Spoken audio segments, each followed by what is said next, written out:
What's going on, everybody? This is Afro Think Tank. Black woman crashes out on xenophobic South Africans. All right, so this is what I'm gonna do on this one. All right, I'm gonna take the super high road. I'm gonna talk from the bigger picture, right? Because I know everybody's been waiting for this one, for me, right? Because it's been going on. Y'all been like, oh, I haven't heard Afro Think Tank talk about this xenophobia type of thing. Where's he at on this? And I just wanted to let it flesh out. Sometimes I like to let all the other content creators make their content first to see what they're going to say based off the information that they have gathered, right? I like to look at the big picture all the way, right, before I start getting in there. Because the thing is, when people start to, talk about these topics, especially black folks, us Africans, we get very emotional.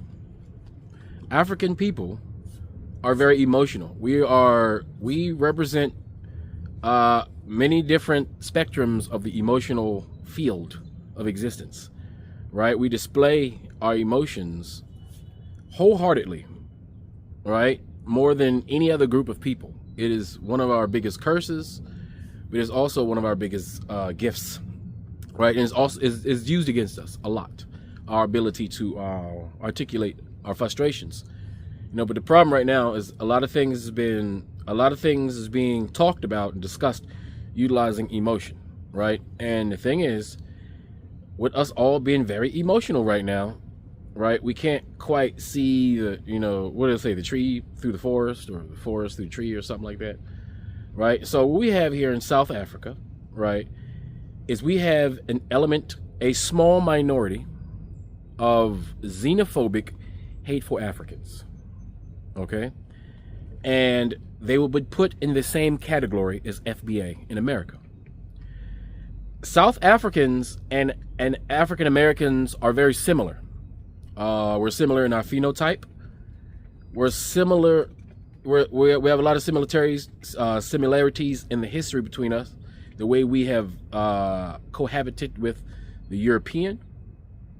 The only difference is the South Africans dealt with colonization in South Africa, and we were displaced and taken to another place, and then were enslaved, right? There's really no difference between slavery and colonization other than the transportation, right, and the location of the exploitation, right?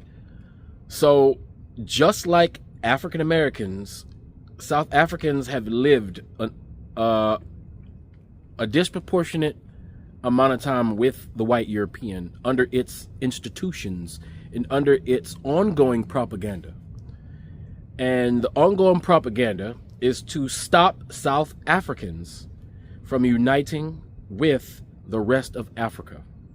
The same way, the same British, European, Anglo-Saxon divide and conquer tactic by the same type of European in America does the same thing here by making sure that the African Americans stay mentally and physically divided, with Africans at all cost.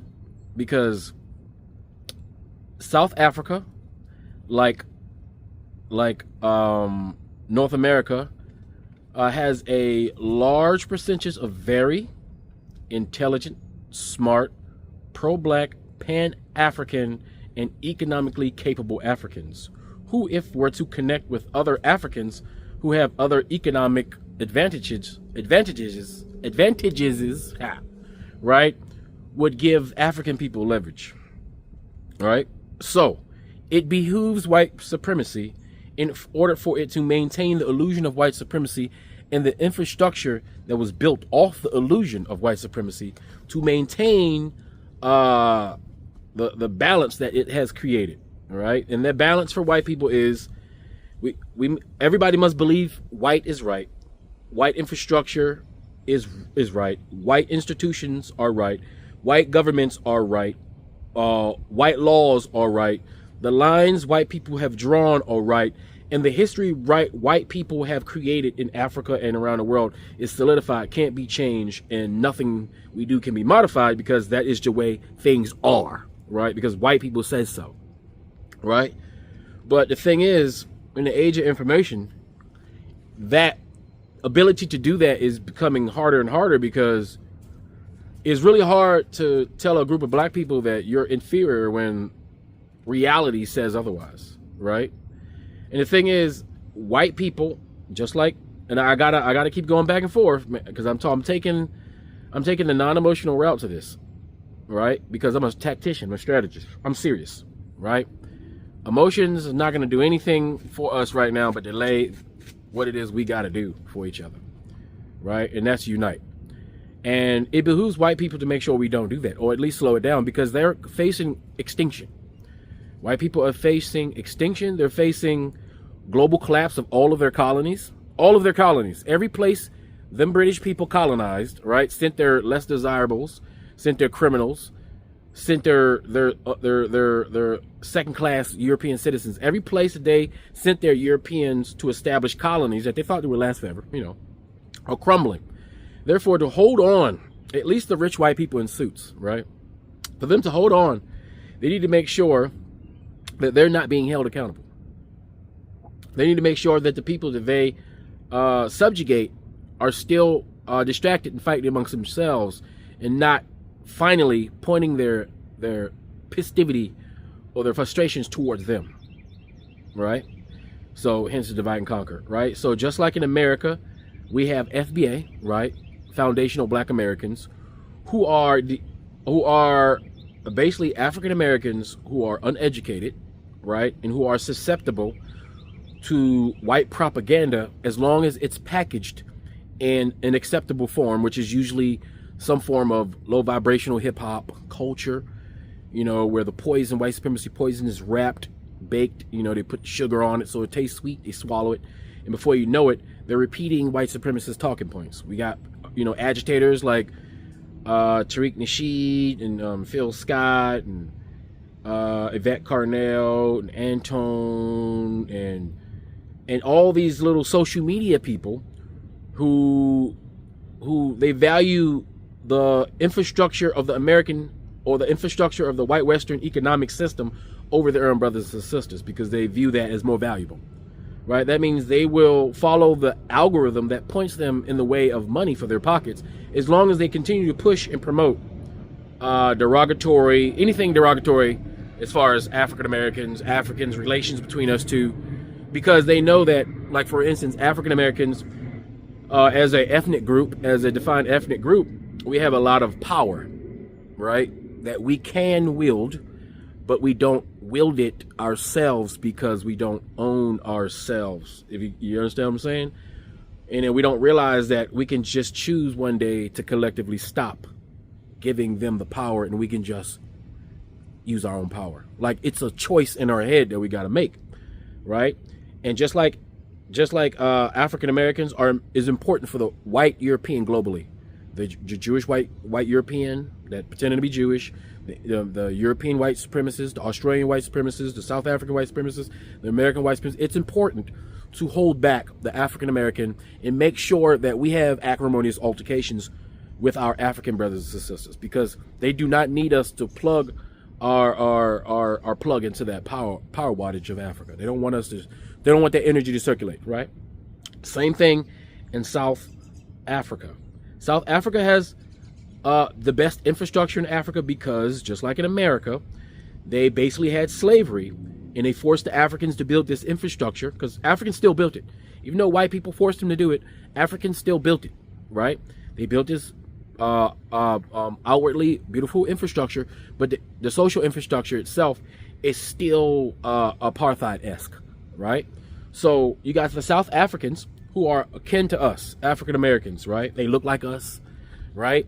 They're black power like us. Like, to be honest, South Africans are some of the most Pan-African Africans on the planet. That's the thing. If you want to find where the most Pan-African Africans are on the planet, go look for the most xenophobic Africans on the planet. Because white people deploy their xenophobic tactics only in places where they see danger. And danger arises when black people start to unite, will start to unify and coalesce and wake up and figure out what's going on. So South Africa not only is one of the most Pan-African groups of people on the planet, they more They, for all intents and purposes, have the most dangerous Pan-African organization on the planet, the EFF, Economic Freedom Fighters. And the Economic Freedom Fighters, that's an organization that understand who the enemy are, who the enemy is, what they have done, and how to get out of it. Economic Freedom Fighter, because the war is economics.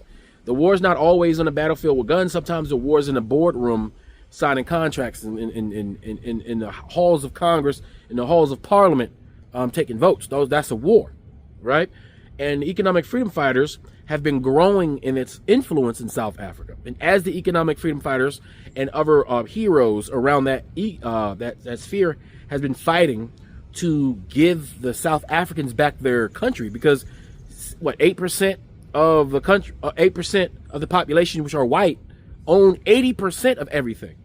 That means the majority of South Africans are fighting for the scrap, legitimately fighting for scraps. They're being economically squeezed by these rich white oligarchs who live behind gated communities and enjoy the amenities that white colonial enclaves have to offer, right? And so with that, right, the South Africans who are not, they don't have an educational system that teaches them to be woke about their economic displacement. You understand? The same way in America, African-American communities don't go to school and learn about how African-Americans were used as commodities to build the wealth of America, and in turn build the wealth of Europe. There's no class, there's no comprehensive lesson plan 101, 102, 103 teaching African people how to be financially responsible. There's no European program to empower African people to know why they're in the situation that they are in. Therefore, they can only come up with a conclusion based off their perspective, based off the knowledge that they're able to gain, based off the white supremacist infrastructure that they're forced to live in, right? So there are South Africans who have not, gained the knowledge to understand that the hands that are moving the pieces around in their countries that's causing them so much displeasure, causing them so much disenfranchisement, are those white people who are smiling in their faces and pretending to be the big brother in the room. All right. If you look at the excuses that the politicians are making, because again, it is political season, right? So, during political season, politicians who get paid by non-governmental organizations to spew out xenophobic, hateful rhetoric in order to get money put into their campaign coffers so they can remain in power, their individualistic goals for their own personal lives and their family lives over the lives of their people, which politicians do, especially when the population that they're supposedly representing don't have the finances to back them or support them against the opposition, or their opposition in the political sphere. So there's so many different layers of problems that compound that gets us to the place to where we are, right? So where South Africa has a group called the Dudula or something like that, right? They are the South African FBA, the Dudula. They do the same thing. They speak the same rhetoric. They have the same complaints. They're the same educational level, right? They have the same emotional displacement. They have the same emotional I won't want to say weakness. I'm going to say they're a little weaker in their understanding of what's going on, right? So they view foreigners, right, from their perspective, an African is a foreigner. The same way if you look at FBA, they view other Africans as foreigners, which is weird. But if you notice, the same way in South Africa, they view white people as okay and omnipotent. Even though they know in their hearts and hearts, white people are the problem. But they seem to be too big of a problem to be able to handle. Too big of a problem to be able to do anything about. Too big of an institution to be able to move as individuals, as people see themselves. Right? So they go to the low-hanging fruit, the fruit they can grab, the thing that they can maybe have an effect, right? Which is other black people, right? So they look at other black people being brought into their communities, right? And they're developing around them, right? Which causes a sense of jealousy. Happens in America, right? So, and it doesn't just happen in America and South Africa. This happens everywhere. This happens everywhere. And what the population doesn't get, that is not the immigrant itself's problem. It's not their problem. The problem are the people who you buy your products and services from. The problem are the billionaires and millionaires in your countries who don't see the value in hiring you because you dare to want a living wage. You dare to want to be treated like a human being. No, why would they do that when they can hire somebody who is deemed a foreigner based off them and their people's definition of what a country is and what a nation is, what Africa is, right? Or what society is. They will go hire people who they know they can get to do it cheaper. And they don't have to pay them certain resources. And they don't have to give them houses. And because they don't know the system, they won't complain because they don't have the space or they don't have the leverage to complain. So you may be a South African in South Africa living in a township and you don't have any job opportunity, no educational opportunity. Then here you get some person from another Southern African country or West African country or some other economic migrant. They'll come into South Africa because they're being coerced by commercials, by lotteries, by organizations that have recruitment offices in other countries that's actively recruiting these people to come and live and work in these countries for cheaper than they will want to pay you, because it's cheaper for a corporation to set up camp in another country, create recruitment campaigns, bring those foreigners into the country and have them work than to pay you a decent living wage. That's the system in which you support. That's capitalism. That's slavery by another name. Modified, advanced, modern day slavery. Right? But from the perspective of someone from a township who's not highly educated, who's not aware of what's really happening outside of the country other than what they see on YouTube or social media with no actual context to go around it, all they see is more people piling on top of problems that they already have. Therefore, the only people they can reach are those foreigners.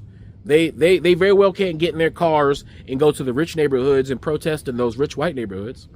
They very well can't go to the rich hospitals and clinics and say, wow, these rich white people are coming in this country from Australia and America and Europe moving in.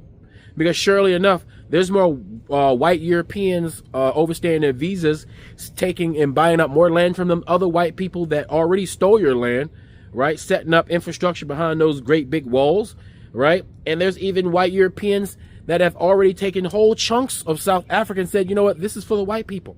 There's even white people in politics right now trying to chunk out a piece of South Africa specifically just for white people, because they see that their former white colonial their former white colonial country is disappearing, and they want to at least maintain some form of a presence or white superiority in the area. So they want to take the best parts that they were able to develop from stealing from Africa and maintain that. All these things are happening in South Africa. And if all the South African people were to get together and were one mind and say, you know what, I know who the enemy is. I know who the real colonizer is. I know who the real architect of my situation is, and I know who's a victim and who's not a victim. If all South Africans were to unite and do that, then those rich white South Africans would have no power. Because what makes rich white people powerful? The idea that we all collectively agreed that they got power because they say that they have some sort of currency, right? They promise that they have some sort of currency in a bank that really doesn't exist except for in the fictitious mind of us as a society. And we say that they inherently have power. And because they have money, they have the power, and they're omnipotent and they can do what they want. Same thing happens in America. We have all these rich white people that clearly can get away with anything because we as a society has decided that, damn, because they're rich, they're white, they can just do it and it's okay. They can get away with it. There's enough redundant excuses to allow them to get away with it. But when one of us do it, oh no, we must be held accountable to the full extent of the law. Right? So I just look at the parallels between FBA and the xenophobic, hateful rhetoric that they spew online. That's irrational because it makes no sense, right? Everybody around the world, when you look at African Americans, you want to say who's the most xenophobic, you have to say African Americans are the most xenophobic. Even though African Americans are the most pro-black, pan-African group of Africans on the planet. If you want to find the most pro-black, pan-Africans on the planet, look for the most xenophobic ones on the planet. African Americans. The second most pro-black equivalent to African Americans, most pro-black pan-Africans on the planet are South Africans on various different levels. There's even pan-African groups that are pan-African but have different ways of going about it, who are fighting each other for the control of South Africa. It's not even just the EFF, as they have other parties who are more extreme and the wanting to seek reparations from those Europeans, or wanting to reciprocity, or want to, take back what is duly owed to them, which is that land, that 80% that's being held back and is choking the South African people, right? So I just want y'all to know, South Africans are pro-black, Pan-African all the way, just like African Americans. But the small minority, the Dudulas in South Africa, the FBAs and the ADOS and the Hebrew Israelites and everything but African groups of people in America. We've always had groups like that, small minorities, but they're so loud because they're so obnoxious and they're so shocking in their rhetoric that we all pay attention to them. We all watch them. They take up the oxygen in the room, even though they're the micro minority. And we know as soon as a micro minority, especially when they're black, starts to speak, of course, white supremacy, who campaigns, who finances, who softly pushes this through all of their social media algorithms to make a mountain, to make a molehill look like a mountain in order to create a mountain where there is no mountain. They gladly push this type of information. They want this in the ether. They want all the cracks to continue to develop. They want micro fractures within the black community. That's what they want. They want us to utilize our emotions because they know when black people get rejected by other black people, it hurts our feelings. White people has realized, listen, white people are pretty smart when it comes to us. We may be confused based off the traumas that we go through, based off the PTSD, based off the survivalism that we've been going through. But white people are very clear about who we are. And because they're very clear, they're able to make moves and tactical moves based off a clear-eyed vision of what they need to do, what they need to stop us from doing. Even though mainstream racism is so racist, it still counters racism. Therefore, racism doesn't racist like it used to racist, so it's not racism no more, right? But at the end of the day, the old heads, it's the old guard, are still going to hold on. Them old 70, 80-year-old mofos, they're going to hold on to everything they got so they can try to pass it along to their grandkids who can give two shits about any of that racist shit they're talking about. But they're going to keep fighting this battle to fruition because they got nothing else. They know nothing else, right? So, but in fact, the cracks that they try to create based off the fact they know we're emotional. They know the only thing that can defeat an African is an African. In history, the only thing that could defeat an African has been an African. Europeans can't defeat Africans. Even if you give them guns, they can't defeat us. They still got to give a bunch of other Africans who are disenfranchised by another group of Africans to go fight those Africans because they can't do it. They still need Africans to build their cities. They still need Africans to fuel their economies. They still need Africans to warm their homes. Do you understand? When a parasite needs a host, they will do anything it takes to maintain that host. Europeans are the parasite, and they're doing everything they can economically, socially, through the media to maintain the host that allows them to survive. And the war that we're having right now is in our own minds, because and they know this. As soon as African Americans and South Africans and Nigerians, because Nigerians are the other group of Africans who they need to stop from developing economically and socially, because there is a trifecta. There is a forming of a Voltron that is occurring. And nothing, and I'm telling you, there's nothing white people can do to stop this unification. There's not enough YouTube social media propaganda that's going to stop South Africans and Nigerians from uniting ultimately at the end of the day, despite the problems that continue to get thrown in between them. There's not enough white propaganda that's going to stop African Americans from uniting with Nigerians, their historical brothers and sisters, their mothers and fathers, right? The origins of their African American black power and all innovation in the Western Hemisphere, that Nigerian root that we are now connecting ourselves to. There's nothing white propaganda can do to stop it. You can still create, there's idiots born every day, but there's a genius born every day, especially in the black community. And there's someone waking up every day, especially in the black community. It can't be stopped. We understand we are in a war. And in a war, on both sides, people are going to die. People are going to lose limbs. We're going to have casualties. This is what war looks like. But we are winning. And the fact that we see white supremacy losing their ever-loving mind, dropping every social nuke they can possibly drop, using every goddamn tactic they have, all at the same time, while still flailing in the wind and still having the same tribal, economic, social, and ethnic tensions within their European countries that cause them to not develop as a group of people on their own in the first place throughout history, is still going on. They are the architects of their own demise. And let me tell you something, all right? Nigeria and South Africa and African Americans and our Haitian brothers and sisters, because even though I say it's a trifecta, that Haitian portion, that Caribbean portion is very important, but I usually include those with African Americans, because us smart, intelligent African Americans, we know that them Caribbeans ain't nothing but our brothers and sisters, all right? Because those Caribbean islands are attached to the mainland underneath that little bit of water. We keep acting like it's some sort of goddamn line that defines us as Africans. It's so weird, right? But I don't want anybody to get disheartened. Yes, there are some very xenophobic, hateful, uneducated, gullible South Africans who are struggling, who are stressed, who see the dilapidation of their communities. They see the lack of development in their communities, and they're stressed out, and the only target they see are other Africans, because that is by design. They have fallen for that. These are our fallen brothers and sisters. And another thing we have to realize, this is also the real world. We have to understand, just like FBA, we cannot take them all with us. We're gonna have to eliminate the infection, unfortunately. Unfortunately, we're going to have to eliminate the infection. We're going to cut out the infection. There are some Africans that are too far gone, and we won't be able to convince them. We won't be able to tell them that you're fighting the wrong battle. You're going down the wrong road. You're mad at the wrong people. Your frustrations are unwarranted, right? With some, they're going to be too far gone, and we have to accept that. That's going to hurt us. It's going to hurt us because we don't want to see. None of us wants to leave any of our brothers and sisters behind. Right? This is the battle. The battle is between people who want to unite and people who do not want to unite. Okay? That's the truth.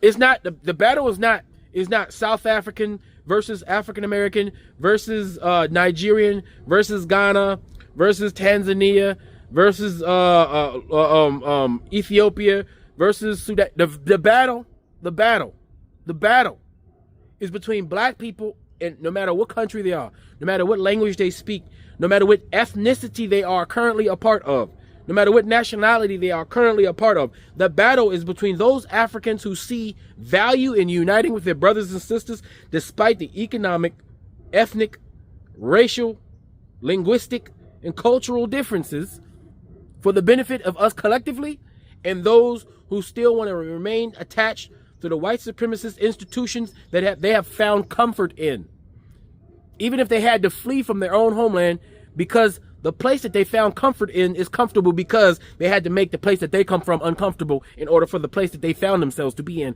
uncomfortable. Right? So we have those, and it's always going to be those two groups. You're always going to have white people that want to put mayonnaise on their uncooked cheese sandwiches. You're always going to have Nigerians in Britain that's going to say, F Nigeria, I'm a Briton.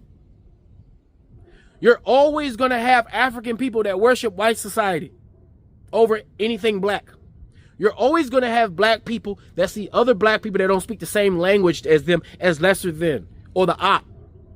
You're always going to have black people that wear red that see somebody wearing blue as the enemy. You're always going to see somebody throw up a couple finger signs and see somebody do something else with their fingers and see them as the enemy. We're always going to have low vibrational people within our community. That's humanity. We're always going to have that, but they don't represent the greater body of who we are as black people globally. They don't represent black excellence. They represent the infection that we have on us, because the infection has been wiped on us by a savage barbarian who comes from a place of nothingness, who comes from a place of death and destruction and chaos and twisted thinking in community. It has infected us. That's why, as African Americans, one of the most promoted parts of our community is the part of our community that destroys our community. And we know better, but yet those dead presidents say we should. It's just me. What difference does it make? I'm just going to promote this to put these dead slave-owning presidents in my pocket. Same thing in South Africa. Same thing in Nigeria. Same thing in Ghana. Every institution, every white institution, it behooves them for their survival to make sure that we as black people are fighting continuously to the end of the finish line. Because imagine if all of us were in our own land, our own lanes, running towards that finish line together in unison. Imagine that. All lanes, Africans, African Americans, Nigerians, Ghana, South Africa, Ethiopia, Eritrea, Kenya, Botswana, Uganda. All of us got our own lanes, 50-meter dash. There's not a white person who can beat us. There's not a white person who can beat us. We need nothing from no one. And the thing is, white people know that the moment we figure out that we need nothing from no one, that we can do everything with just utilizing us, and that we don't have to like each other every day and all day long and like Care Bears, and life doesn't have to be perfect in the black world in order for us to have functional, operational institutions to uplift us all together. And that's the thing. That's where we're on our way to that. We need to have functional, operational institutions between all African nations, despite our ethnic differences. I want to maintain our ethnic differences. I want us to maintain our cultural distances, because that's what makes the world pleasant to be in. That's what makes things fun. I don't want everybody to be the same. That's boring. All right? So we need to create the institutions for ourselves, and we need to create the tables that we're going to eat at the future. And we are currently doing that. And despite the xenophobia between Ghana and South Africa, despite the xenophobia between Ghana and Nigeria, despite the xenophobia between African Americans and Nigerians, African Americans and South Africans, despite the xenophobia, right? We are the majority of us, the main majority, the ones that count. We are uniting over here silently, while the camera is being placed on these micro minorities who do nothing but sow hate and division. And that's the truth. That is 100% the truth. So I'm not too worried. I just think that we have to just keep things on perspective. And keep in mind, right? A lot of these movements, if you look at the origins of these movements and the people who run these movements, they're not even from the places that they say they're so hardcore for. The Dudula movement in South Africa, the one who started that xenophobic, hateful movement, she's not even South African. She's not even South African. Just like you got people who spill this rhetoric, they're not even part of the ethnic group that they say they support and hate the other groups for. They're not even part of it. Like, just like we got social media commentators in America that are not FBA, but they pretend to be FBA, and they're speaking as if they are FBA, but they're not.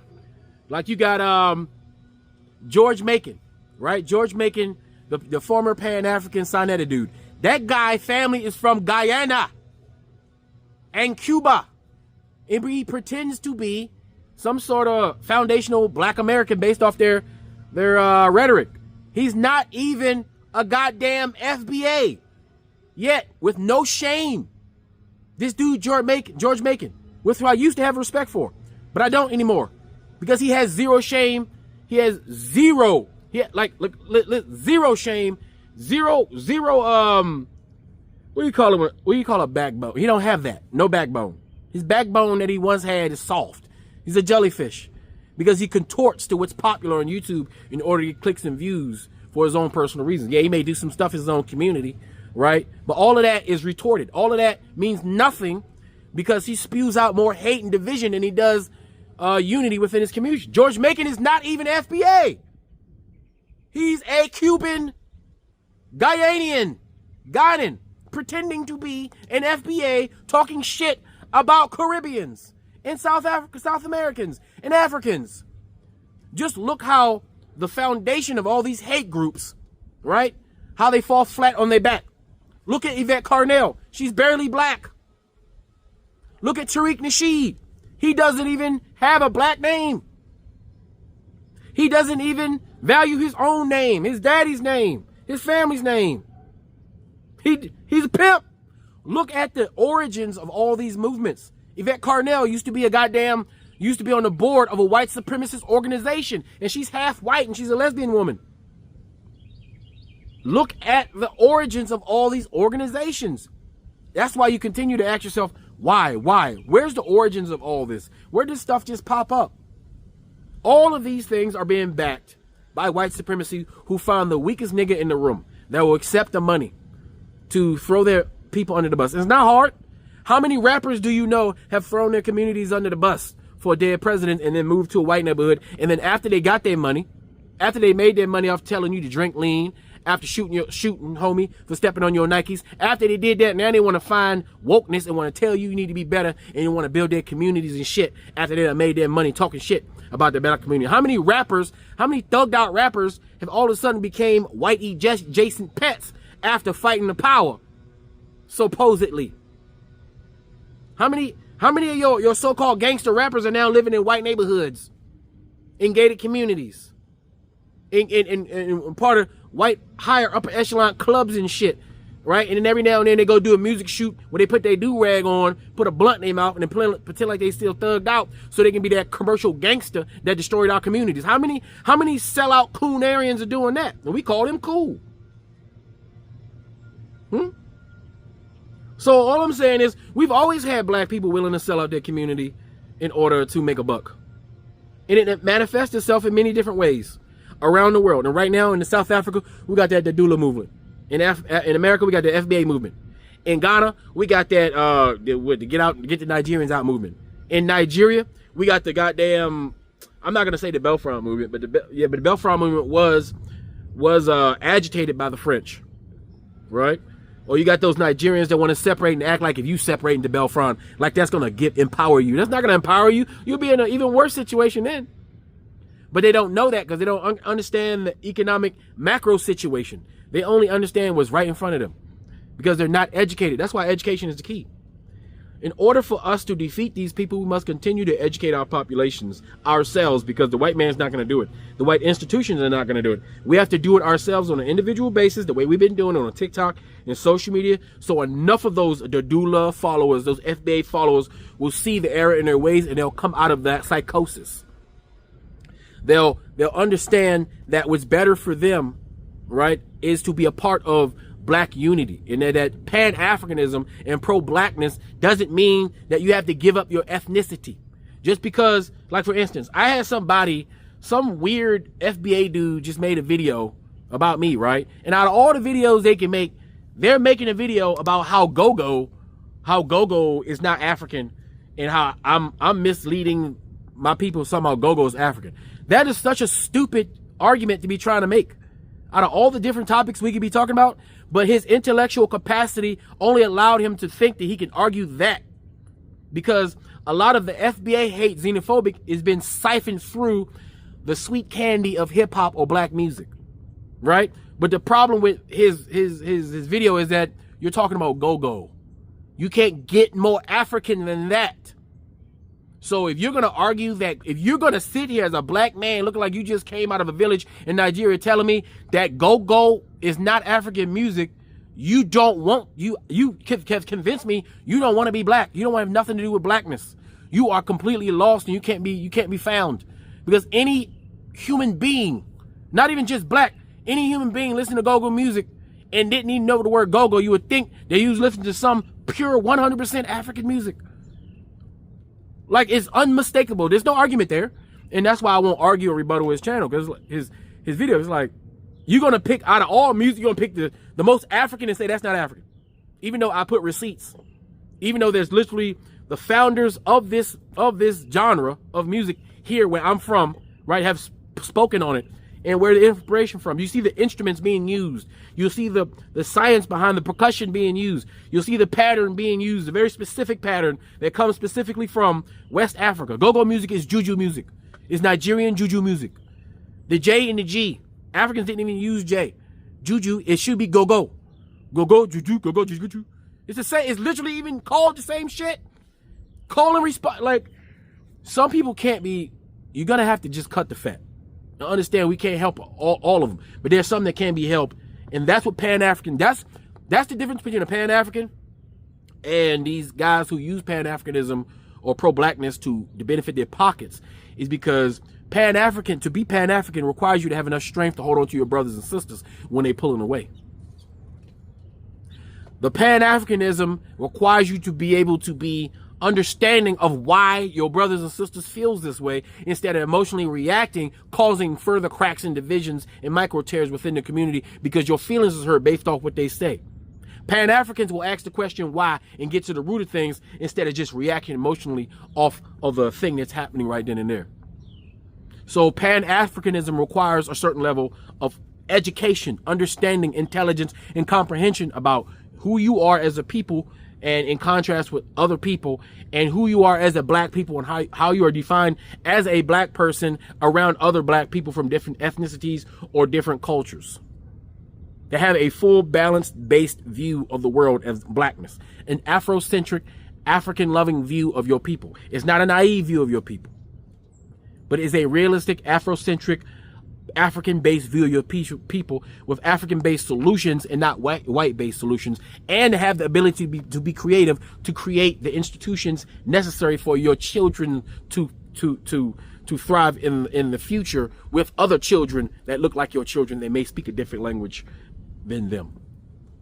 It's a bigger picture type of ideology, not just, oh, you hurt my feelings, I hurt your feelings, you hurt my feelings. Let's continue to talk about how our feelings was hurt until we're gray and old and still have nothing.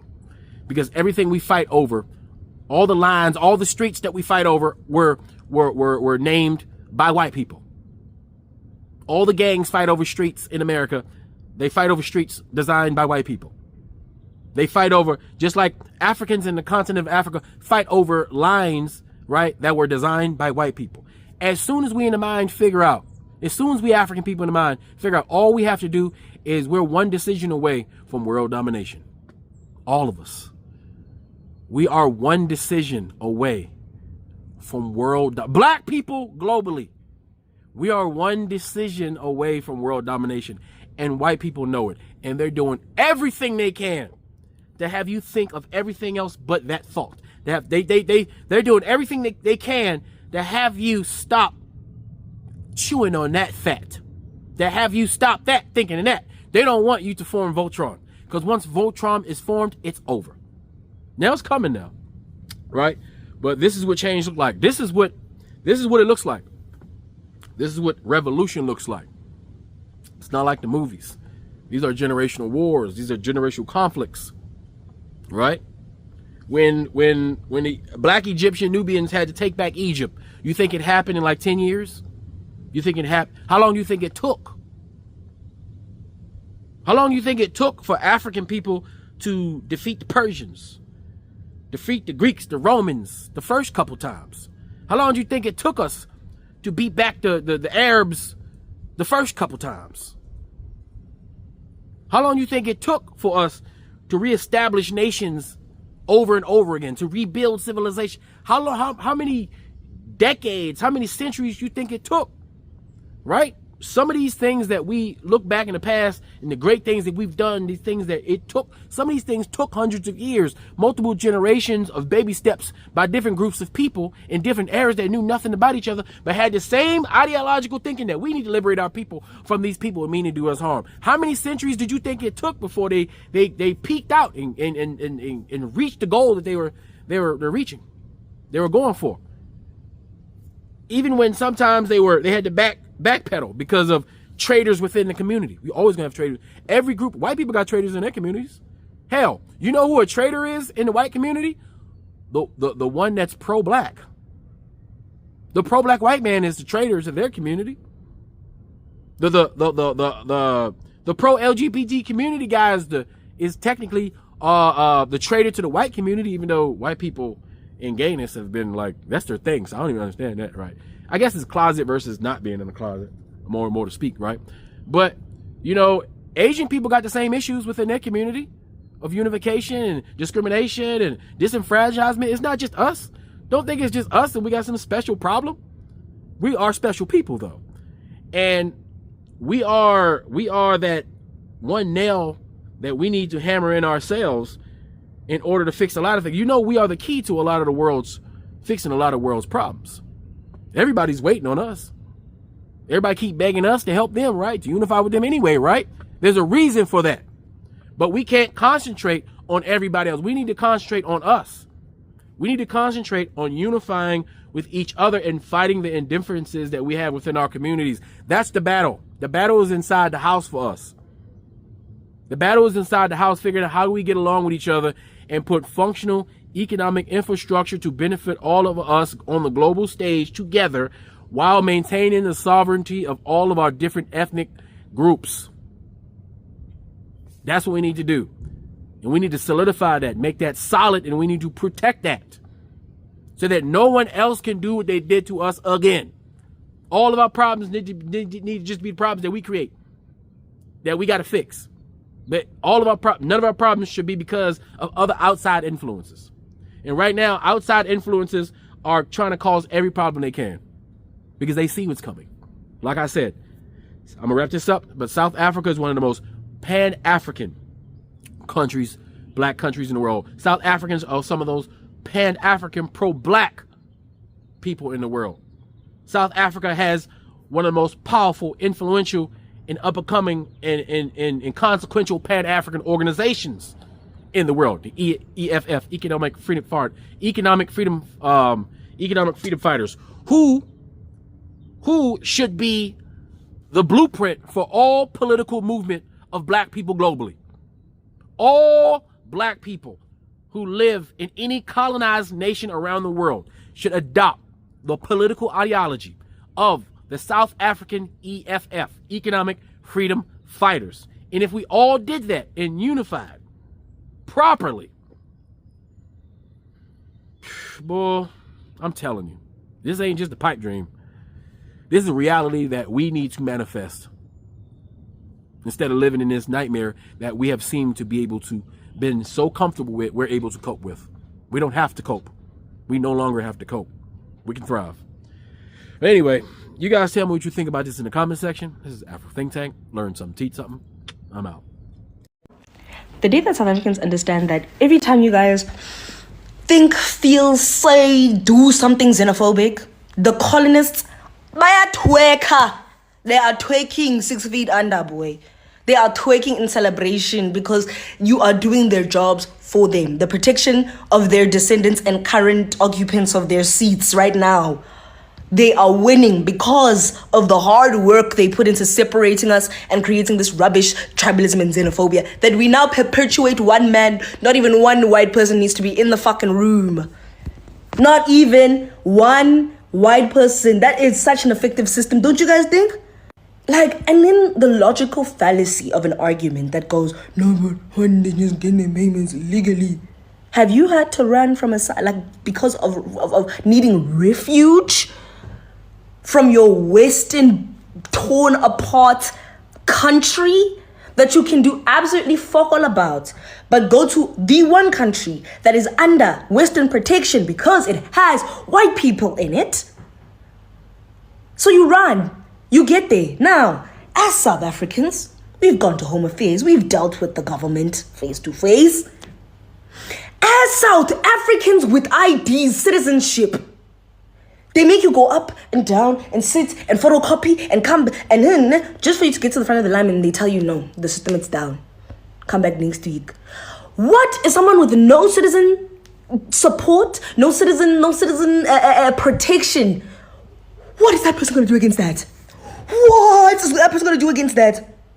When over and over and over, you're just told, come back next week about the thing that you need to like have a safe life in the one place that is safer than your home. Do you think people would be here just in jail? Just in jail. And then the thing of criminals. South Africans are criminals. South Africans are criminals, and the police still don't get them. Our fingerprints are on that system, and still no justice. So what are you saying? Nothing. You're just xenophobic. Fuck. It's like, it's just so dumb on so many levels. It's just so stupid on so many levels. And this is not me saying, oh, let's just open the borders, but also it is me saying, let's just open the borders because the borders are white men things anyway. White men sat in Berlin centuries ago and cut up Africa as if it was a cake for them. And we now want to keep those cake slices because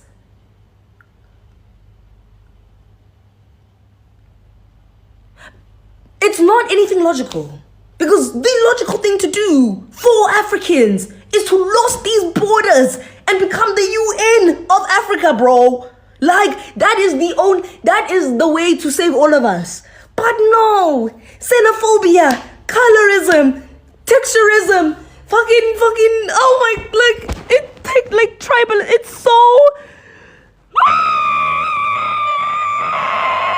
it's so dumb and it's so frustrating because, like, who am I? Like, whom's that? Like, I know I'm just right. Like, I know I'm just right, ne? But like put me on TV, bro. I need to be the Dean Withers of Africa. Like, I need to be the Dean Withers of South Africa. Except, like, actually care about the people I'm talking about. I'm sorry, I just got really mad. I just got really mad, my bad. Actually, I'm not sorry. It's systematic injustice. Like, it's downright. That's what it is. Because when a European immigrant comes over here, they get their papers clean fast, quickly. God forbid the immigrant is a black person. And you guys are busy, Tutuzela, the Zimbabweans, Tutuzela, the Nigerians. It is the Europeans that are sucking the lifeblood out of your country and out of our economy. Like, it's immigrants in this country. Give back more to this country. Then, like, fucking, what's these people, more foreigners that are there down there in fucking Cape Town, who just happen to live in Camps Bay, so we leave them alone. And because they have the money, they can go and they can pay whatever they need to pay there at Home Affairs to get their shit done. God forbid you're a black person with no fucking money who's just looking for fucking amnesty, refuge.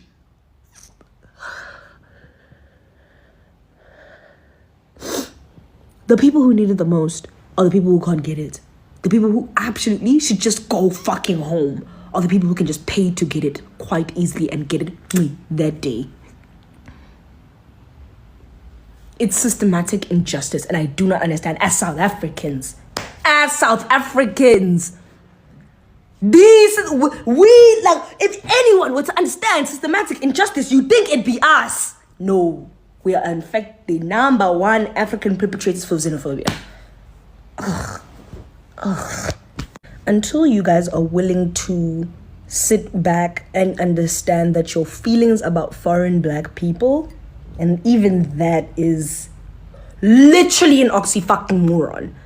There's no such thing as a foreign black person on the African continent. Ayiko. Like, there's literally just no fucking thing. There's just no fucking such thing. But whatever, sure. A foreign national. Ne? Until you guys are willing to step back and look at your feelings about that and realize that you actually feel that way about white people, you just feel that you cannot do anything about those white people, so now you turn around and make it black foreign nationals' fault. Until you guys can look at that, accept that, and start to deal with that, we are so fucked, bro. We are so fucked. Like, South Africans, we need to understand, like, we are the America of the continent. We are the America of the African continent. Like, we act like African space Americans. Not, maybe American Africans. Let me do that. I don't know. American like out Africans. That's what I'm just gonna say. That's what we fucking do. That's what we do. That's how we act. And I hope you can feel that, and I hope you feel embarrassed. You should be. We should be. We should be. Like, yes, and the continent loves us so fucking much. Oh my god. We are so loved on this continent. Like, our people are celebrated, our celebrities are celebrated, our shows and entertainment are celebrated, our music is celebrated, our women are celebrated, our cultures are celebrated, and yet,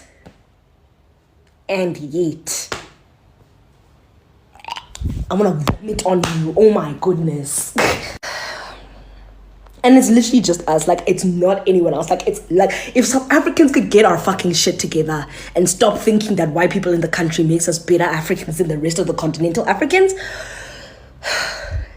life could be so rosy, guys. Life could just be so rosy. And I think it's because it's literally that, like, that is the one big, not the one big step, but it is the one step to, like, for African unity, African continental African unity. If we got our shit together, if we stopped trying to feel superior, like, for no reason. Like, I actually don't understand. Like, if I could talk, but you can't. Here's the thing. If I could find an intelligent xenophobic, who could meet me at my arguments and you know, give me argument, but no one will ever be able to say that or do that, because xenophobia is inherently irrational. It's inherently irrational, and it's like racism. It's literally like racism. It's black people racism towards other black people. And when you try to debate someone on racism, what are they going to do? They're going to go to emotions. I was robbed by a black person once, and so I'm just so, you know, I'm just cautious. I'm not racist. That's how you sound. That's how you fucking sound. What they're doing to the Latinos there in America, that's what you guys want. Have you seen the images that literally looks like a G-side, like Niagula and Diazi, like, what's the medicine? I don't know what's the medicine.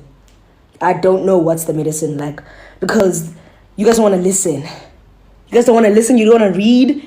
And that's the medicine I know. That's why I'm like this. So, and oh my gosh, it's just 10 minutes of me just being mad about xenophobia. Who taught you to hate the texture of your hair? Who taught you to hate the shape of your nose? Who taught you to hate the color of your skin to such an extent that you bleach?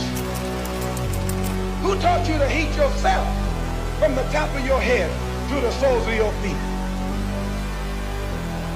Before you come asking Mr. Muhammad, does he teach hate, you should ask yourself, who taught you to hate being what God gave you?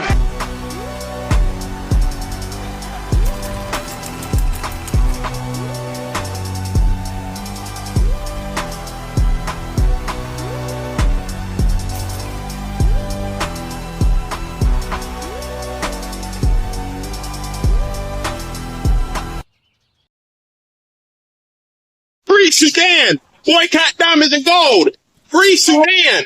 Boycott diamonds and gold! We most definitely cannot forget about the people of Sudan!